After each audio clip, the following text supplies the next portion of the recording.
Hey everyone, I'm Chaz here from Board Game Geek with Carla from Weird Giraffe Games. Hello. Hello. Hey, and you are going to be introducing us to the Animal Kingdom. Yes.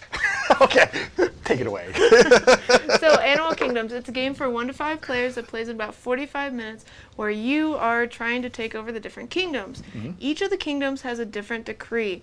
Like this one will only take owls and red pandas. Okay. It's a very specific kingdom, okay? All right. And this one, it wants equal or higher than the highest neighbor. Oh, neat. Okay. Yeah. So the adjacency matters there. Yes, for this one, the adjacency, it's just the one to the right and left, but for this one, it's any other kingdom space, so it depends on all the other kingdoms. So depending on what the decrees are, you might care about other kingdoms more or less than the one that you're in. Yes, so this game is played over 3 rounds, and the first round, you'll always, if you have the majority, you'll always get the lesser number of points. But you can tell like what the number of points will be for the second and third rounds as well. All right. And why this is important. So between rounds, like this one, you can tell that the blue player, they had the majority. That player would get 7 points. These two would both get 3 because that's second place.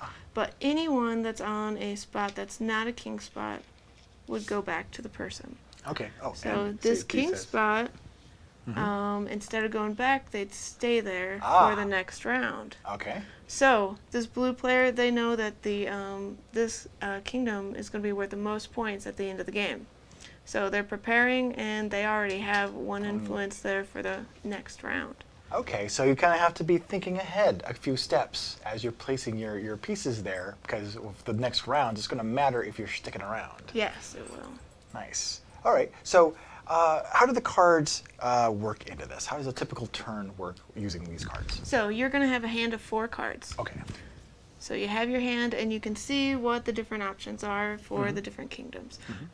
If you can play into any of them, you can. Like if you wanted to play into this kingdom and you adhere to the kingdom's decree, you play that card down, you put in a cube, and your turn is done. Okay. Your other option on a turn, if no one has gone to a king spot, is to rally. And what rallying is that you can discard as many cards as you want, draw back up to 4, and gain 1 point. Okay. So, but you cannot do that if somebody else has passed or gone to the council position. Okay. Now, when you rally, when you discard down and get your point, does that also give you a cube in the king spot, or is that just if no one has done it yet, you can? If no one has done it yet. Okay. Once somebody has, and if you have cards that just don't work, you're out of luck. Okay. You just have to pass and be done. Ooh, okay, so you got to kind of time things just right sometimes. Yes. All right.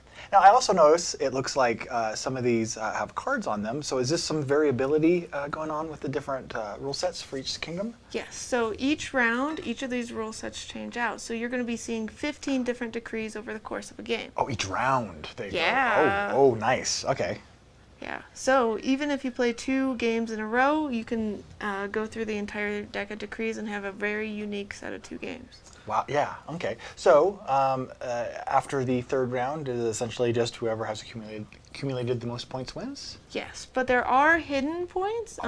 Whoever goes out first each round will get this first out token, and that'll give them between 2 and 5 points, and no one knows how many points those are until the very end of the game. Okay. You said between 2 to 5? Yeah. So theoretically, you could have 15 extra points in reserve that if you got the highest one and went out and got them each time?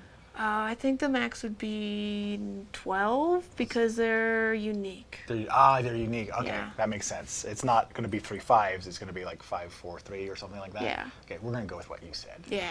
So, but 12 points is more than the highest kingdom. So if you go out first each time, that's almost as if you won the best kingdom. Nice. Okay, so there's quite a few things to keep your eye on as you're going around and placing your pieces in these different kingdoms. Yes. That's really cool.